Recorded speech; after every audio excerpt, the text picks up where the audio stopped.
भारतीय दंड संहिता 1860।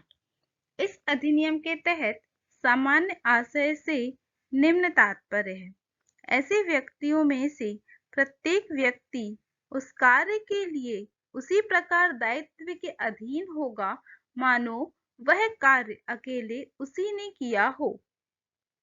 आशय जो आपराधिक कृत्य करने वाले लोगों को ज्ञात है तथा वे सभी उसमें भागीदार हैं। एक अपराध को करने के लिए मस्तिष्कों का पूर्ववर्ती मिलन, पूर्व व्यवस्थित योजना। सामान्य आशय का सिद्धांत तभी लागू होता है जबकि कम से कम दो व्यक्ति उसमें लिप्त हों। इस अधिनियम की धारा 40 में अपराध को परिभाषित किया गया है। इस अधिनियम में विशेष विधि को धारा 41 में परिभाषित किया गया है। इस अधिनियम की धारा 42 में स्थानीय विधि को परिभाषित किया गया है। इस अधिनियम की धारा 43 में अवैध शब्द के अंतर्गत निम्न तत्व आते हैं, जैसे अपराध का होना विधि विरुद्ध प्रतिसिद्ध हो, सिविल कार्यवाही के लिए आधार उत्पन्न करती हो। इस अधिनियम की धारा 50 धारा शब्द को परिभाषित करती है। इस अधिनियम के तहत धारा 52 सद्भावना को परिभाषित करती है। कोई कार्य जो सम्यक सतर्कता और ध्यान के साथ किया गया हो। इस अधिनियम की धारा 52 क में संशय को परिभाषित किया गया है। इस अधिनियम की धारा 53 में दंड को परिभाषित किया गया है।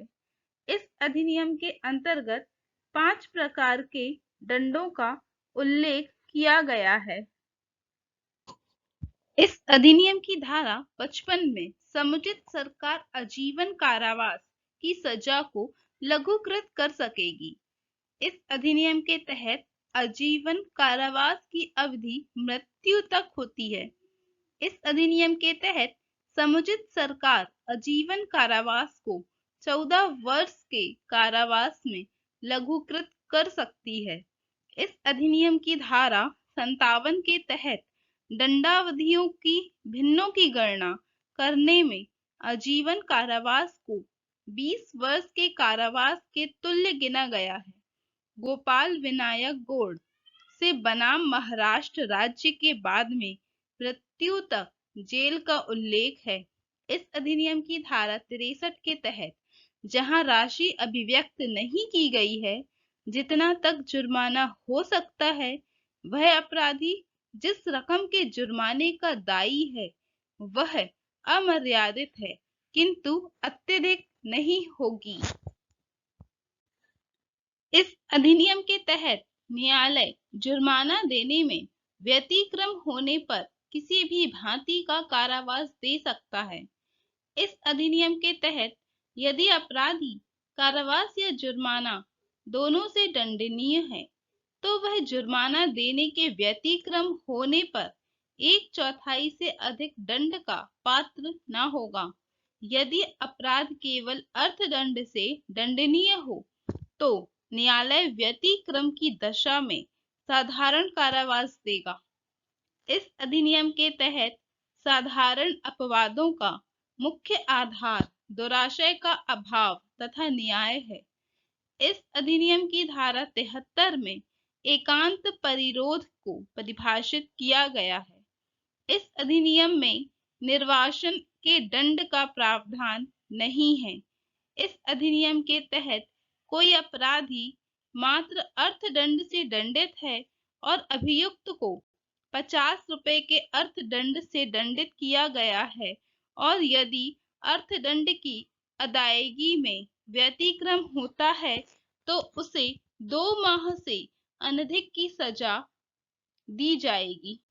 इस अधिनियम के तहत दोहरे परिसंकट के विरुद्ध संरक्षण धारा 71 में अंतर्विष्ट है। उदाहरण क या पर लाठी से 50 प्रहार करता है। यहाँ हो सकता है कि क ने संपूर्ण मारपीट द्वारा उन प्रहारों में से हर प्रहार द्वारा भी जिनसे वह संपूर्ण मारपीट गठित है या कि स्वेच्छा उपहति कारित करने का अपराध किया हो। यदि क हर प्रहार के लिए दंडनीय होता है तो वह हर एक प्रहार के लिए 1 वर्ष के हिसाब से 50 वर्ष के लिए कारावासित किया जा सकता था, किंतु वह संपूर्ण मारपीट के लिए केवल एक ही दंड से दंडनीय है। इस अधिनियम के तहत एकांक परिरोध के दंडादेश के निष्पादन में ऐसा परिरोध किसी भी दशा में एक बार में 14 दिन से अधिक ना होगा। साथ ही ऐसे एकांक परिरोध की कालावधियों के बीच में उन कालावधियों से अन्यून अंतराल होंगे और जब दिया गया कारावास 3 मास से अधिक हो तो दिए गए संपूर्ण कारावास के किसी 1 मास में एकांत परिरोध 7 दिन से अधिक ना होगा। इस अधिनियम के तहत यदि कारावास की अवधि 6 माह से अधिक ना हो तो ऐसी स्थिति में एकांत परिरोध की अवधि 1 माह होगी। एकांत परिरोध की अधिकतम अवधि 3 माह की होगी।